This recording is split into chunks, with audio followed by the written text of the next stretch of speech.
Welcome to The Breakdown, where I play through a horror game and then dissect its story elements, including plot, theme, design, and characters. Today I'm going to be breaking down Janitor Bleeds, and if you missed part 1 and 2 of my gameplay, you can grab the links in the description below.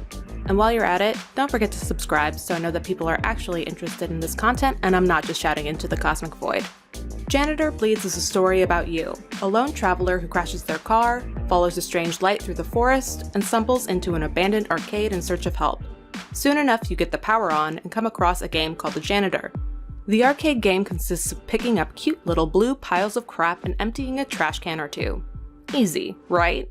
Except oops, you accidentally unleash an entity from another plane of existence who now wants to kill you. Or does he? There's someone with a very similar story as you who is leaving you notes that you conveniently find after you complete the same task that they did, and they seem to think that this entity isn't actually that bad. Which is rich, especially considering that it does not give out hugs when it catches you, but violently murders you instead. Why is he murdering you? A compulsion perhaps? Or maybe it just wants all of those sweet, sweet tokens you keep picking up. The most important thing is that this person, much like you, believes that this janitor entity that you've unleashed is simply a pawn for a far more evil force, which you discover for yourself much later in the game. But there are notes from other people too, such as a manager character who picked up the janitor game by ordering it from a strange brochure, and a new employee who is concerned about Ryan spending too much time in the main hall playing the janitor game. And Ryan himself, who admits to not being able to tear himself away from the janitor game. Eventually, you solve enough puzzles and unlock the items you need to kill the janitor entity and shut down the larger cosmic force for good. That is, if you get the good ending. At least, that's what I think happens. The method of storytelling in Janitor Bleeds is incredibly simple. All lore is revealed in notes and whatever you as a player can glean from your quests. But by the end of the game, I still had so many questions that both the notes and the gameplay hadn't answered.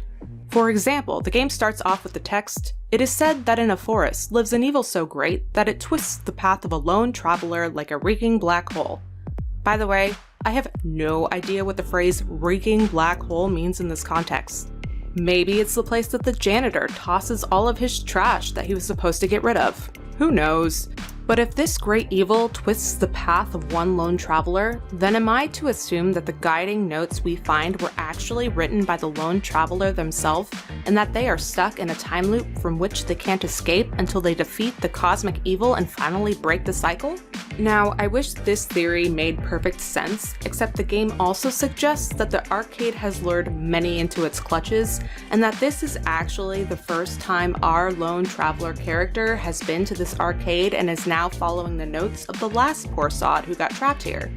Personally, I prefer the time loop theory, especially because there's a hint at the very beginning that one of the people who crashed outside the arcade injured their leg, and at the very end, at least the good end, our lone traveler is limping toward the police car before they crash to the ground.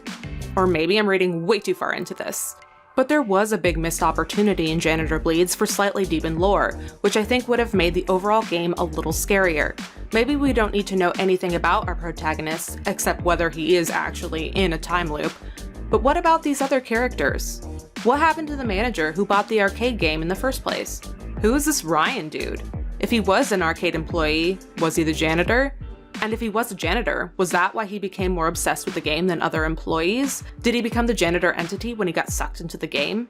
Or is the whole point of this game to make me spiral over all of these theories until I inevitably go nuts?